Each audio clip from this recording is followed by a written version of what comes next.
जय Jagannath. Welcome to my YouTube channel Bharati boutique. ये video रे सालवार केमती तैयारी हुए आउ स्टेप बाय स्टेप मो केमती करिछि चलंतु देखिबा। तो फास्ट मो कौन कली गोड़र मोहरी रु फास्ट मो स्टार्ट करिछि। तो फास्ट मो गोड़र मोहरीटा मु आगे रेडी कर देइछि। गोड़र मोहरीटा मु केमिति रेडी करिछि तार फुल वीडियो मो प्रीवियस वीडियो चैनल मु पठे देइछि। तो आपण सेठू जाइकी देखि नेबे। आ मु डिस्क्रिप्शन में यार लिंकटा मध्य दे देइछि जोटा कि आपण चेक करि नेबे। तो फास्ट मु मोहरी कंप्लीट करि नेली। मोहरी कंप्लीट को पूरा प्रॉपर्ली करिवे नहले पैंट रो लुकटा बहुत खराब देखा जिवो।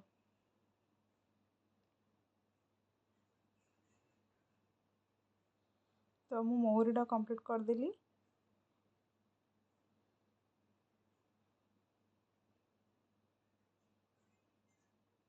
तापरे मु कौन कली हिप बेल्ट जो थाए आमर तो सेटा मु रेडी कली। ऊपर 1.5 इंच छाड़ी 1 इंच गैप रे आपण स्टिच दे देबे। तापरे एक्स्ट्रा जो 1 इंच रो जो छाड़ी थिबे एक्स्ट्रा मार्जिन सेटा को 1/2 इंच फोल्ड करके आपण एमती भाबरे स्टिच करि नेबे।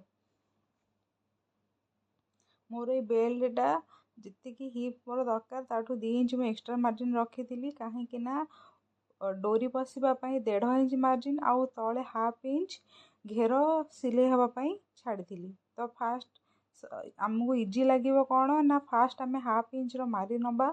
तापरे आउ गोटे फोल्ड 1 इंच रो करि नबा ताहाले जाईगी हमरो बेल्टटा परफेक्टली रेडी हबो।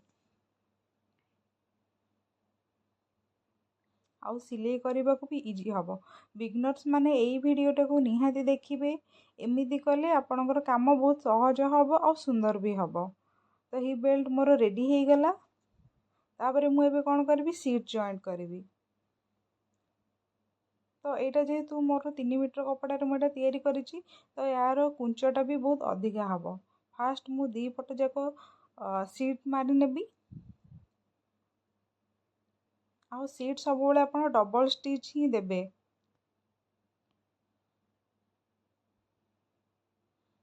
तो तापरे कौन करबा ना प्लीट दबा। तो मु चौड़ा चौड़ा प्लीट देइछि जो प्लीट रो विड्थ रहबो 1 इंच।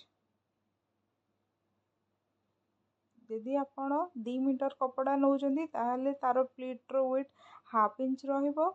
आउ जदि आपण 2.5 मीटर रु अधिका नौचंदी ताहले सेटा आपण 1 इंच रु 1 इंच चौड़ा रो प्लीटटा रहबो। आउ जदि 4 मीटर नौचंदी तो तार आपण कपड़ा अनुसार प्लीट देबे। तो मु एई प्रोसेस भाबरे प्लीटटा को कंप्लीट करबी।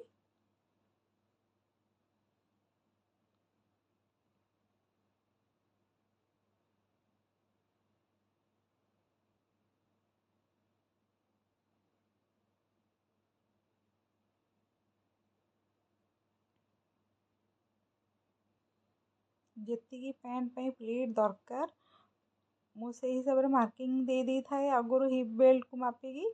तो तापरे मु प्लीट दे दी थाए। तापरे भी जदि एक्स्ट्रा कपड़ा जदि भी हमर बळुची हिप बेल्ट रु ताहाले भी आमे एक्स्ट्रा गोटे 2टा कुंच भी ऐड कर परिबा। जदि हिप बेल्ट रु घेर जदि भी कम पड़ुजे तो प्लीट रु गोटे 2टा खोलिकी मध्य आमे सेटा को एडजस्ट कर परिबा।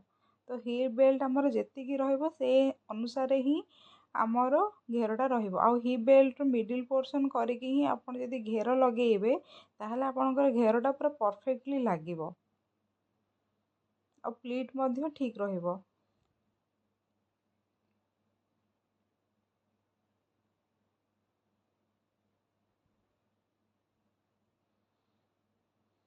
तो एई भली भाबरे मु कंप्लीट करी घेर जॉइंट करवाटा। आउ हाँ घेर सब बेले डबल स्टिच ही देबे।